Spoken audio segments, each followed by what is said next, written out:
اللہ اللہ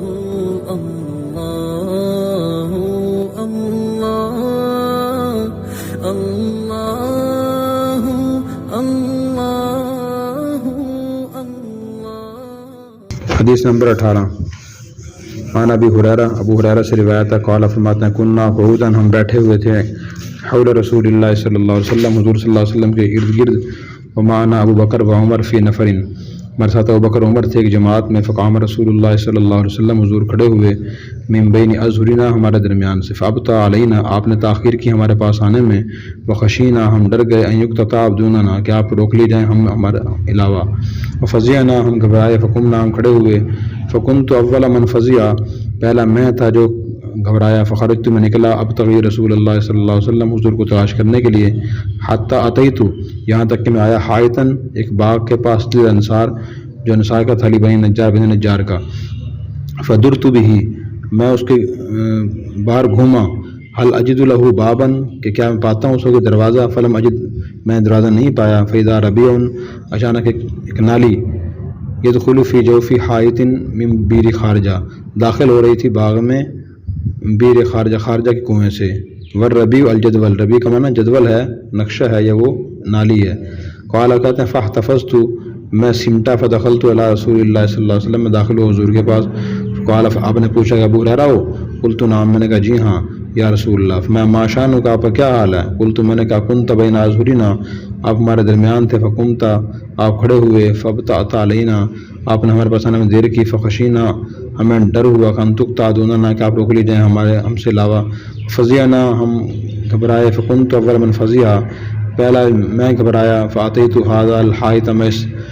باغ کے پاس آیا، فاحتفظت، میں سمٹا، جیسے کہ ما یحتفظ الثعلب، جیسے سمٹتی ہے لومڑی، وہؤلاء الناس ورائی، اور لوگ میرے پیچھے ہیں، فقال، آپ نے فرمایا ابو ہریرہ، واعطانی نعلیہ، مجھے آپ نے عطا فرمایا اپنے جوتے،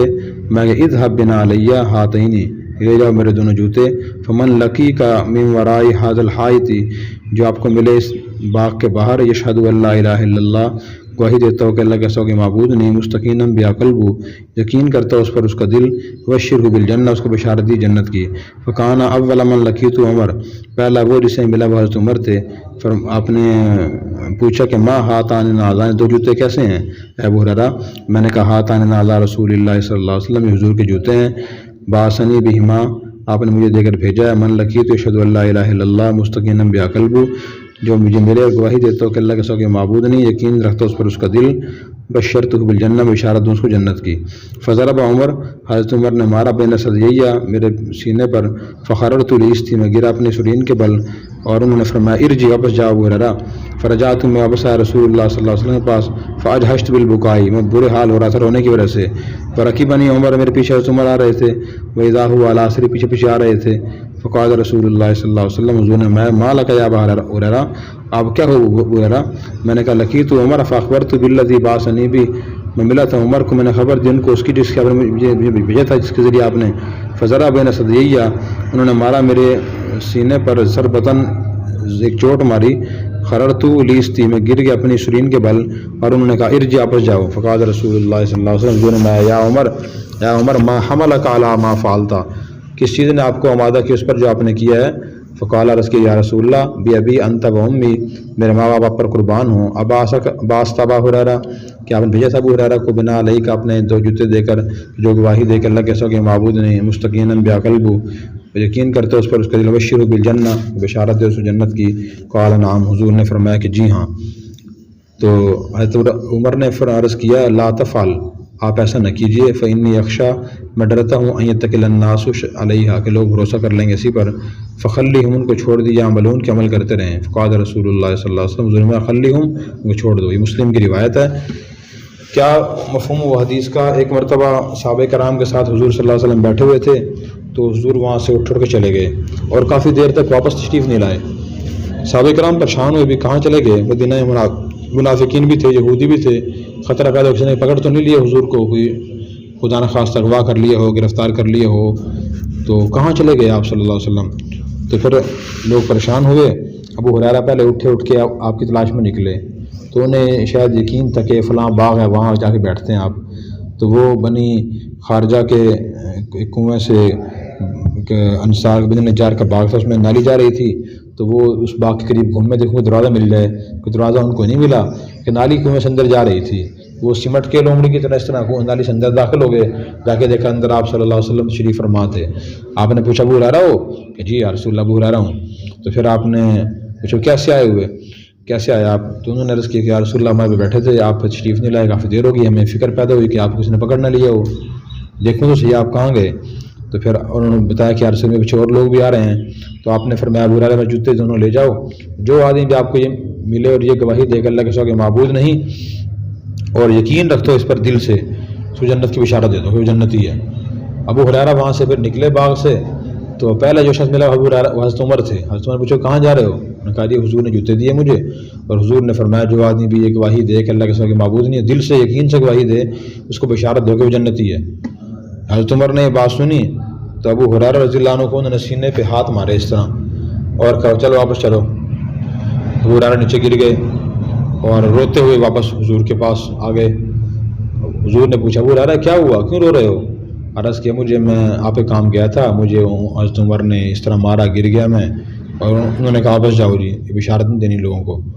تو میں اس لیے پریشان ہوں۔ پیچھے حضرت عمر ہی پہنچ گئے۔ حضور نے پوچھا عمر کہ آپ نے کیوں یہ کام کیا؟ تو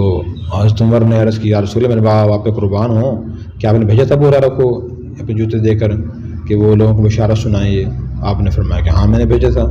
حضرت عمر نے عرض کیا کہ یا رسول اللہ ایسا نہ کریں، اگر آپ ایسا کریں گے مجھے خطرہ ہے کہ لوگ عمل کرنا چھوڑ دیں گے، اور لوگ سمجھیں بس صرف گواہی دینا کافی ہے لا الہ الا اللہ کی، باقی کوئی کام کرنا ضروری نہیں ہے، پھر لوگ عمل کرنا چھوڑ دیں گے، ان کو چھوڑ دیں، وہ ان لوگوں کو عمل کرنے دیں۔ حضور نے کہا اچھا چلو ٹھیک ہے چھوڑ دو، بنا بشارت دو، لوگوں کو عمل کرنے دو۔ یہ حدیث اس کا تشریح ہے، تشریح یہ ہے کہ جی دیکھیں ابو ہریرہ رضی اللہ عنہ کو حضور، اس سے ایک تو فضیلت ظاہر ہوئی اس کی لا الہ الا اللہ کی، یقین سے گواہی دیتا ہے کہ اللہ کے ساتھ معبود ہے وہ جنتی ہے، مرکزی پیغام یہ ہے اس کا۔ ضمنی باتیں بھی حضور صلی اللہ علیہ وسلم نے ابو ہریرہ رضی اللہ عنہ کو جوتے دے کے بھیجے ہیں، کیوں جوتے کو دے کے بھیجے؟ تو جواب یہ ہے کہ حضور نے دی بطور علامت النشانی کی، تاکہ لوگوں کو یقین پیدا ہو جائے کہ واقعی ابو ہریرہ حضور کے پاس آ رہے ہیں۔ حضور نے بات فرمائی ہوگی، اگر جوتے ہوں گے تو یقین ہوگا حضور کے پاس سے آ رہے ہیں، لوگ تو بات تسلیم کر لیں گے، ورنہ جوتے نہ ہوں پاس تو لوگ شاید یہ نہ سمجھیں اپنی طرف سے بات کر رہے ہیں۔ دوسری بات کہ حضرت عمر نے حضرت ابو ہریرہ کو کیوں مارا؟ وہ حالانکہ حضور کام جا رہے تھے، جوتے بھی دکھائے، تو پھر کیا معاذ اللہ حضرت عمر حضور کی باتوں کو مانتے نہیں تھے یا عمل نہیں ہونے دیتے تھے باتوں پہ؟ اس سے بظاہر یہ پیغام ملتا ہے۔ تو جواب اس کا یہ ہے کہ نہیں، حضرت عمر رضی اللہ عنہ کا مقصد کوئی حضور صلی اللہ علیہ وسلم بات کو رد کرنا نہیں تھا، بلکہ حضرت ابوبکر صدیق رضی اللہ عنہ، حضرت عمر رضی اللہ عنہ وہ صحابہ کرام ہیں کہ جو حضور صلی اللہ علیہ وسلم کے کام میں، دین پھیلانے میں خاص طور پہ شریک تھے اور آپ کے مزاج سے واقف تھے۔ تو انہوں نے یہ سمجھا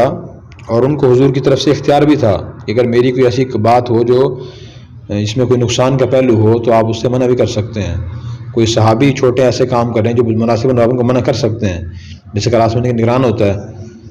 تو استاد اس کو بتا دیتے ہیں اگر میں نہ ہوں، میری موجودگی عدم موجودگی میں کوئی آدمی کوئی لڑکا ایسا کام کرتا ہے اس کو منع کر سکتے ہیں، ہلکی پھلکی سزا بھی دے سکتے ہیں۔ تو اس طرح حضرت عمر کو حضور نے اختیار دیا ہوا تھا۔ تو جب حضرت عمر نے ابو ہریرہ رضی اللہ عنہ کے منہ سے یہ بات سنی کہ حضور نے میں جو بشارت دے اس کو، جو یقین یہ گواہی دے کہ اللہ سے معبود نہیں، جو جنت کی بشارت دے دو، تو اس وقت حضور صلی اللہ علیہ وسلم ذہن میں نقصان والا پہلو اس کا نہیں آیا تھا، حضرت ذہن میں پہلو آ گیا، اور حضور نے وہ اجازت دی ہوئی تھی۔ علماء بھی اجازت دے دیتے ہیں اپنے قریبی علماء کو کہ یہ میری کوئی بات غلط ہو، نامناسب ہو تو آپ مجھے متنبہ کر دیا کریں، نقصان نظر آیا متنبہ کر دیا کریں، میری باتوں ان کاموں پر نقصان نظر آئے تو حضور نے اجازت دی ہوئی تھی۔ تو ابو ہریرہ رضی اللہ عنہ پھر بھی جا رہے تھے، حضرت عمر نے کو منع بھی کیا، پھر وہ رکے نہیں ہوں گے۔ حضرت ہریرہ کمزور طالب علم تھے، حضرت عمر رضی اللہ عنہ ماشاء اللہ صحت مند تندرست تھے، تو حضرت عمر رضی اللہ عنہ کو مارا نہیں ہوگا، روکا ہوگا ایسے، تو رکنے سے وہ بڑا آدمی جو طاقتور اور کمزور ہوتا ہے ہاتھ بھی لگائے تو وہ گر جاتا ہے پیچھے، حضرت عمر نے روکا ہوگا، وہ رکے نہیں ہوں گے۔ میں جو حضور کی بشارت دینے جا رہا ہوں، حضور نے مجھے کام ذمہ لگایا، میں کیوں رکوں؟ تو پھر حضرت عمر نے روکا ہوگا ایسے، جس کی وجہ سے وہ گر گئے۔ پھر بعد میں جب حضور کے پاس گئے تو حضور صلی اللہ علیہ وسلم نے بھی یہی فرمایا کہ ہاں عمر آپ ٹھیک کہہ رہے تھے، واقعی یہ بشارت لوگوں کو دینے میں نقصان کا پہلو تھا، حضور نے ہی منع فرما دیا۔ تو یہ اس کی تشریح ہے اور یہاں پہلے میں نے عرض کیا اس سے مراد صرف لا الہ الا اللہ کہنا نہیں ہے، بلکہ پورا دین اسلام قبول کرنا اور اس کے مطابق عمل کرنا اس سے مراد ہے۔ جہاں ہم فضائل بیان کریں لوگوں کے سامنے، وہاں سے مسائل ہی بیان کریں۔ آج بہت سے لوگ اس غلط فہمی میں مبتلا ہیں کہ تیسرے کلمے کی فضیلت یہ ہے، پڑھ لوں گا ساری مشکلیں آسان ہو جائیں گی، فلاں چیز کی فضیلت ہے، دوسری کی فضیلت ہے، میں پڑھ لوں گا سارے کام حل ہو جائیں گے۔ تو اس لیے یہ چیزیں پڑھ کے لوگ بعض محنت کوشش نہیں کرتے، گناہوں سے نہیں بچتے، تو یہ طرز عمل درست نہیں۔ جہاں غلط فہمی کا اندیشہ ہو تو وہاں غلط فہمی کا ازالہ بھی کرنا چاہیے۔ ان احادیث کی مثال ایسی ہے جو بشارت کی حدیث ہیں، جیسے کہ آج حکیم صاحب کہہ دیں کہ آپ فلاں چیز استعمال کر لیں دوائی اور اس سے آپ کو نزلہ آپ کا ٹھیک ہو جائے گا، عطیف رست آپ کھا لیں نزلہ بالکل ٹھیک ہو جائے گا آپ کا۔ تو نزلہ ٹھیک ہونے کے واسطے استخدوس کھانا کافی نہیں ہے، عطیف رست کھانے کے ساتھ ساتھ ٹھنڈی کھٹی چیزوں سے پرہیز کرنا بھی ضروری ہے۔ اگر آدمی پرہیز نہ کرے تو نزلہ ٹھیک نہیں ہوگا۔ وہ چاول کھاتا رہے آدمی، ٹھنڈا پانی پیتا رہے تو نزلہ اس کا ٹھیک نہیں ہوگا۔ اسی طرح گناہوں سے بچنا بھی ضروری ہے جنت جانے کے لیے۔ اللہ عمل کی توفیق عطا فرمائے۔ حدیث نمبر 19 عن انس، حضرت انس سے روایت ہے ان النبی صلی اللہ علیہ وسلم قال، حضور نے فرمایا یخرج من النار، نکال لیا جائے گا آگ سے، من قال لا الہ الا اللہ، جس نے کہا تھا لا الہ الا اللہ، وکان فی قلبہ من الخیر ما یظن شعیرۃ، جبکہ اس کے دل میں ہوگی من الخیر خیر، خیر سے مراد ایمان، ما یظن جس کا وزن ہوگا شعیرۃ جو کے دانے کے برابر، ثم یخرج من النار، پھر نکال لیا جائے گا آگ سے، من قال لا الہ الا اللہ، جس نے کہا تھا لا الہ الا اللہ، وکان فی قلبہ من الخیر ما یظن برۃ، جس کے دل میں ایمان ہوگا اتنا جس کا وزن ہوگا گندم کے دانے کے برابر، برہ گندم کا دانہ، ثم یخرج من النار، پھر نکال لیا جائے گا آگ سے، جس نے کہا ہوگا لا الہ الا اللہ، وکان فی قلبی، اور اس کے دل میں ہوگا من الخیر ایمان، ما یظن ذرہ، ذرے کے برابر بھی۔ صحیح بخاری مسلم کی متفق علیہ حدیث ہے۔ حدیث کا مفہوم یہ حضور نے فرمایا کہ جو مسلمان جہنم میں جائے گا اور جس نے لا الہ الا اللہ کہا ہوگا، اگر اس کے دل میں جو کے دانے کے برابر بھی ایمان ہوگا تو اسے وہاں سے پھر نکال لیا جائے گا۔ پھر آپ نے فرمایا کہ پھر اس کے کچھ عرصے کے بعد جس آدمی کے دل میں گندم کے دانے برابر ایمان تھا، اس نے دنیا میں لا الہ الا اللہ خلوص نیت سے پڑھا تھا، اسے نکال لیا جائے گا۔ پھر اس کے بعد جس نے دنیا میں لا الہ الا اللہ کہا تھا اور اس کے دل میں ذرہ برابر بھی ایمان تھا، اسے بھی جہنم سے نکال لیا جائے گا۔ اس حدیث سے دو باتیں معلوم ہوتی ہیں۔ ایک بات تو یہ معلوم ہوتی ہے کہ ایمان بڑی اہم چیز ہے۔ جس نے دنیا میں کلمہ پڑھ لیا اخلاص نیت سے، لا الہ الا اللہ پڑھ لیا ترجمہ سمجھ کے، مفہوم سمجھ کے، اگر دنیا میں اس سے بڑے گناہ بھی ہو گئے اور وہ جہنم میں چلا بھی گیا تو بالآخر وہ جہنم سے پھر نکال لیا جائے گا ایمان کی برکت سے، خواہ ایمان کتنا ہی کم کیوں نہ ہو۔ اور دوسری بات اس سے یہ معلوم ہوتی ہے کہ بعض مسلمان جو سمجھتے ہیں کہ بس جی اللہ کسی نہ کسی نیکی وجہ سے معاف کر ہی دیں گے ہمیں، ہم تو جہنم میں جائیں گے ہی نہیں، تو یہ بات بھی درست نہیں ہے۔ اس حدیث سے معلوم ہوتا ہے کہ مسلمان بھی جو گناہ گار ہیں وہ جہنم میں جائیں گے اگر دنیا میں گناہوں سے توبہ کر کے نہیں گئے۔ اس لیے آدمی ڈرتا رہے، گناہوں سے بچتا رہے، جو گناہ ہو گئے ان سے توبہ کرے، آئندہ بچنے کی پوری کوشش کرے۔ دوسری حدیث میں تفصیل اس کی آئی ہے کہ سفارش کرنے والے بہت سے لوگ سفارش کریں گے، مومنین سفارش کریں گے، انبیاء سفارش کریں گے، نابالغ اولاد جو فوت ہو جائے گی وہ سفارش کرے گی۔ پھر اللہ تعالیٰ آخر میں فرمائیں گے شفاعت الملائکۃ و شفاعت النبیون، ملائکہ نے سفارش کر دی، نبیوں نے سفارش کر دی، ولم یبق الا ارحم الراحمین، اب ارحم الراحمین باقی ہیں۔ فیقبضوا قبضۃ، اللہ پھر ایک مٹھی نکال لیں گے، فیخرج منہا قوما لم یعملوا خیرا قط، اللہ پھر اس مٹھی کے ذریعے، اس لب کے ذریعے ایسی قوم مسلمانوں کی جنت سے جہنم سے نکال لیں گے جنہوں نے کبھی کوئی خیر نہیں کی، کوئی نیکی نہیں کی ہوگی، بس ایمان و کلمہ پڑھا تھا انہوں نے اور پھر انہوں نے کوئی نیک عمل نہیں کیا۔ اور پھر اس کے بعد ایک حدیث میں یہ بھی ہے، یہ کہا جائے گا ھذا اتقاء اللہ الذین ادخلهم اللہ الجنۃ بغیر عمل عملوها ولا خیر قدموها، یہ لوگ اللہ تعالیٰ کے چھوڑے ہوئے ہیں ہوں گے، اللہ ان کو جنت میں داخل فرمائیں گے بغیر کسی عمل کے جو انہوں نے کیا ہو اور بغیر کسی نیک کام کے جو انہوں نے پیش کیا ہو۔ تو گویا کہ بہت کمزور ایمان والے لوگ ہوں گے، تو ایمان بڑی نعمت ہے۔ اگلی حدیث، اسلام لانے سے پچھلے سب گناہ معاف ہو جاتے ہیں۔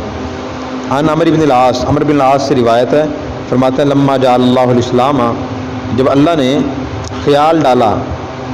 اسلام لانے کا، فی قلبی میرے دل میں، اتیت النبی صلی اللہ علیہ وسلم، میں حضور کے پاس آیا، فقلت، میں نے کہا ابسط یمینک، ابسط پھیلائیے بڑھائیے، یمینک اپنا دائیں ہاتھ، فلا ابایعک، تاکہ میں آپ کی بیعت کروں۔ فبسطا، حضور نے ہاتھ پھیلایا، یمینہ، اپنا دایاں ہاتھ، فقبضت یدی، میں نے اپنا ہاتھ پیچھے کر لیا۔ فقال، حضور نے ما لک یا عمر، آپ کو کیا ہوا ہے عمر؟ قلت، میں نے کہا اردت ان اشترط، میں چاہتا ہوں کہ میں شرط لگاؤں۔ حضور نے فرمایا تشترط ماذا، تم کیا شرط لگانا چاہتے ہو؟ قلت، میں نے عرض کیا ان یغفر لی، کہ مجھے معاف کر دیا جائے۔ قال، حضور نے فرمایا اما علمت یا عمر،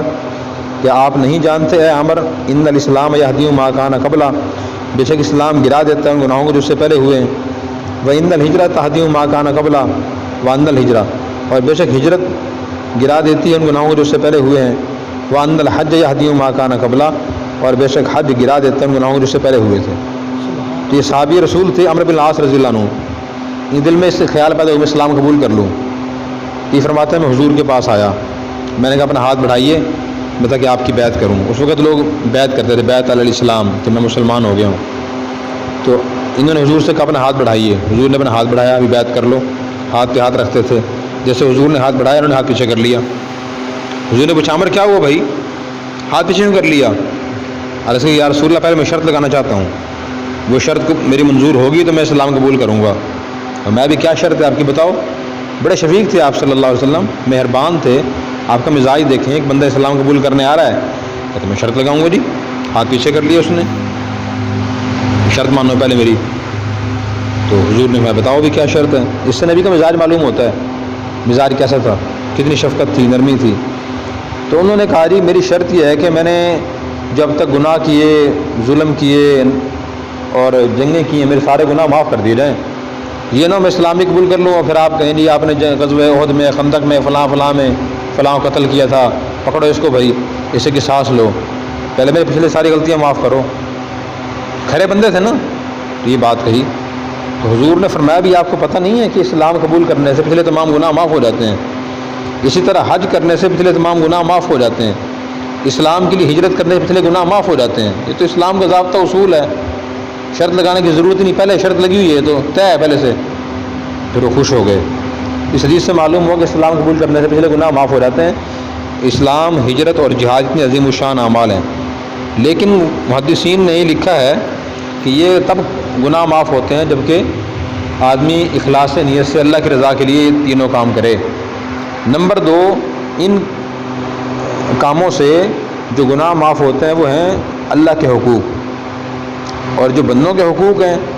وہ ان 3 کاموں سے معاف نہیں ہوتے۔ مثلاً کسی آدمی نے زمانہ کفر میں یا ہجرت کرنے سے پہلے یا حج کرنے سے پہلے کسی سے قرض لیا ہوا تھا، اب تک ادا نہیں کیا، یا کسی پہ ظلم کیا، زیادتی کی ہوئی تھی، کسی کی ناحق زمین پہ قبضہ کیا ہوا تھا، کسی کی امانت پاس رکھی ہوئی تھی، تو جب وہ اسلام قبول کرنے کے بعد حج ہجرت کے بعد اس کو حق ادا کرنا پڑے گا، وہ سے اسلام قبول کرنے سے حق معاف نہیں ہوگا۔ اور قرآن کریم میں بھی بات اللہ نے فرمائی ہے قل للذین کفروا ان ینتہوا یغفر لہم ما قد سلف، اے رسول آپ ان سے فرما دیجئے جنہوں نے کفر کا ارتکاب کیا اگر وہ باز آ جائیں ان کے پچھلے تمام گناہ معاف کر دیے جائیں گے۔ میں نے آپ کو بتایا تھا نا کہ ہر حدیث کی شائع کی تفسیر ہوتی ہے، اب دیکھیں یہ حدیث کی شائع کی تفسیر ہے۔ عن ابی سعید الخدری، حضرت ابو سعید خدری سے روایت ہے انہ سمع رسول اللہ صلی اللہ علیہ وسلم، انہیں حضور صلی اللہ علیہ وسلم نے سنا یقول فرما رہے تھے اذا اسلم العبد، جب بندہ اسلام قبول کر لیتا ہے فحسن اسلام ہو، اس کے اسلام بھی اچھا ہوتا ہے، یکفر اللہ عنہ کل سیئہ، اللہ مٹا دیتے ہیں اس سے ہر برائی، کان زلفہا جو اس نے پہلے کی تھی، وکان بعد ذالک القصاص، اس کے بعد پھر برابری ہوتی ہے۔ کیسے ہوتی ہے؟ الحسنۃ بعشر امثالھا، یہ بدلہ ہوتا ہے یا قصاص، بدلہ کا قصاص میں بدلہ بھی ہوتا ہے۔ الحسنۃ نیکی ہوتی ہے بعشر امثال 10 گنا، الی 700 ضعف 700 گنا تک، والسیئۃ بمثلھا اور برائی ہوتی ہے اس جیسی، الا ان یتجاوز اللہ عنہا مگر یہ کہ اللہ تعالیٰ اسے معاف فرما دے، درگزر فرما دیں۔ صحیح بخاری کی حدیث ہے۔ تو حضرت ابو سعید خدری فرما رہے ہیں کہ حضور نے یہ فرمایا کہ جب بندہ اسلام قبول کر لیتا ہے اور اسلام بھی اچھا ہوتا ہے اس کا، اچھا کا مطلب یہ کہ خلوص نیت سے اسلام قبول کرے، پھر اسلام کو سمجھ کے عمل کرنا بھی شروع کر دے، تو اللہ تعالیٰ اس کے پچھلے تمام گناہ مٹا دیتے ہیں۔ اس کے بعد پھر اس کا نیا حساب شروع ہوتا ہے۔ اگر کوئی نیک کام کرتا ہے اس کو 10 گنے 700 گنا تک ثواب ملتا ہے، جتنا عمل سنت کے مطابق ہوتا ہے، اخلاص نیت سے ہوتا ہے، اتنا ثواب بڑھتا رہتا ہے۔ اگر گناہ کرتا ہے وہ تو اس کا بدلہ اس کو اس سے برابر ہی ملے گا۔ ایک برائی کا بدلہ 10 گنا نہیں ملے گا، ایک برائی کا بدلہ ایک برائی ملے گی، ایک گنا سزا ملے گی۔ ہاں یہ کہ اللہ معاف کر دے پھر بھی نہیں ملے، سزا نہیں ملے گی، بلکہ توبہ کر لے۔ اور اس کے بعد پھر اگلی حدیث ہے، ایمان لانے کے بعد جان و مال معصوم اور محفوظ ہو جاتے ہیں۔ حضرت عمر سے روایت ہے، قال رسول اللہ صلی اللہ علیہ وسلم کہ حضور نے فرمایا، امرت ان اقاتل الناس، مجھے حکم دیا گیا کہ میں لوگوں سے قتال کروں، جنگ کروں، حتی یقولوا لا الہ الا اللہ، یہاں تک کہ وہ کہیں لا الہ الا اللہ۔ فمن قالها، جس نے یہ کلمہ پڑھ لیا، فقد عصم منی مالہ و نفسہ، اس نے محفوظ کر لیا مجھ سے اپنے مال کو اور اپنی جان کو، الا بحقہ، مگر اسلام کے حق کے ساتھ، وحسابہ علی اللہ، اور اس کا حساب اللہ کے ذمہ ہوگا۔ یہ متفق علیہ حدیث ہے۔ مفہوم کی حدیث ہے، عمر فرما رہے ہیں کہ حضور نے یہ فرمایا کہ اللہ تعالیٰ نے مجھے حکم فرمایا کہ میں لوگوں سے جنگ کرتا رہوں جب تک کہ وہ مسلمان نہ ہو جائیں، لا الہ الا اللہ نہ کہہ لیں۔ جو لا الہ الا اللہ پڑھ لیتا ہے یعنی اسلام میں داخل ہو جاتا ہے تو اس کی جان، اس کا مال محفوظ ہو جاتا ہے۔ ہاں اگر اسلام ہی تقاضا کرے اس کی جان مال لینے کا تو پھر ہم وہ لیں گے اور اس کا حساب اللہ کے ذمہ ہوگا۔ اب 2-3 باتیں قابل تشریح ہیں یہاں۔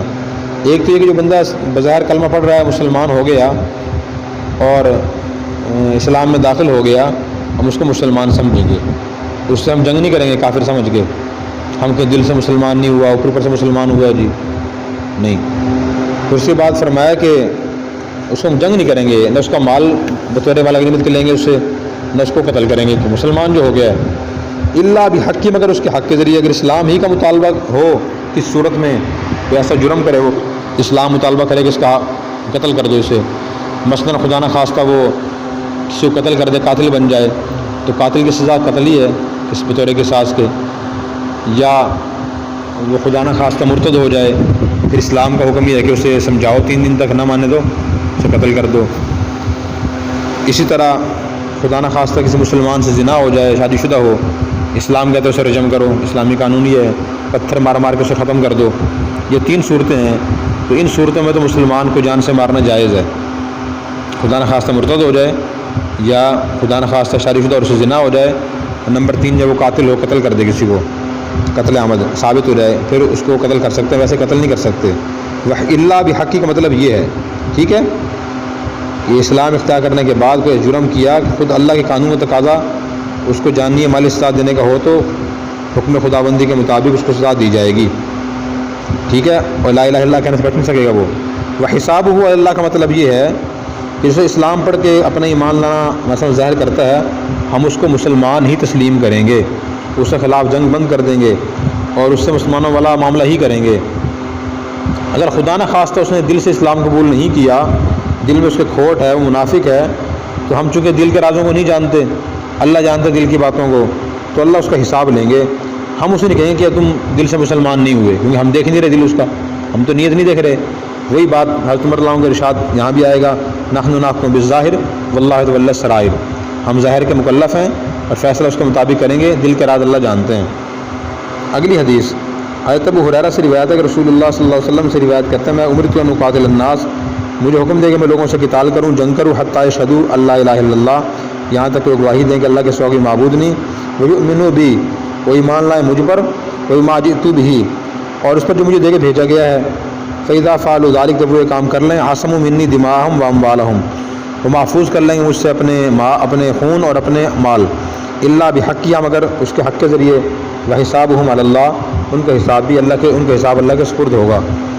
اب اس حدیث میں پہلے سے ذرا وضاحت آ گئی، پہلے کیا تھا، جس نے لا الہ الا اللہ کہا اس نے جان مال اسے محفوظ کر لی،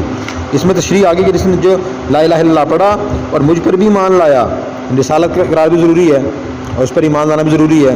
اور نمبر 3 ویؤمنوا بما جئت بہ، اور جو کوئی میں تعلیمات لے کر آئے اس پر بھی وہ آدمی ایمان لائے۔ تو مراد کیا ہے، اس سے صرف لا الہ الا اللہ کہنا کافی نہیں ہے، بلکہ آپ صلی اللہ علیہ وسلم کے لائے ہوئے پورے دین پر ایمان لانا اور اسے قبول کرنا ضروری ہے، وہ آدمی مسلمان شمار ہوگا، ٹھیک ہے جی۔ اگلی حدیث اس میں پھر اور تشریح ہے اس کی، ابن عمر سے روایت ہے کہ رسول اللہ صلی اللہ علیہ وسلم نے فرمایا، امرت ان اقاتل الناس، مجھے حکم دیا کہ میں لوگوں سے قتال کروں، حتی یشہدوا ان لا الہ الا اللہ، یہاں تک کہ وہ شہادت دیں اللہ کے سوا کوئی معبود نہیں، ان محمد رسول اللہ، بے شک محمد اللہ کے رسول ہیں، وہ یقیم الصلاۃ، اور لوگ نماز قائم کریں، تو زکوٰۃ و زکوٰۃ ادا کریں، فاذا فعلوا ذلک، جب وہ ایک سب کام کر لیں، عاصموا منی دماءہم و اموالہم، وہ محفوظ کر لیں گے مجھ سے، میری طرف سے اپنے خونوں کو اور اپنے مالوں کو، الا بحق الاسلام، مگر اسلام کے حق کے ساتھ، وحسابہم علی اللہ، ان کا حساب اللہ کے سپرد ہوگا۔ اس میں اور وضاحت آ گئی کہ صرف توحید، رسالت اور نبی پاک کی ذات پر ایمان لانا کافی نہیں ہے، بلکہ وہ آدمی نماز بھی قائم کریں، زکوٰۃ بھی ادا کریں۔ مراد وہی ہے کہ پورے دین اسلام کے جو فرائض واجبات ہیں ان کو وہ ان پر ایمان بھی لے کر آئیں اور انجام دینا بھی شروع کر دیں، تو پھر وہ محفوظ ہو جائیں گے، ان کے خلاف جنگ نہیں کریں گے ہم۔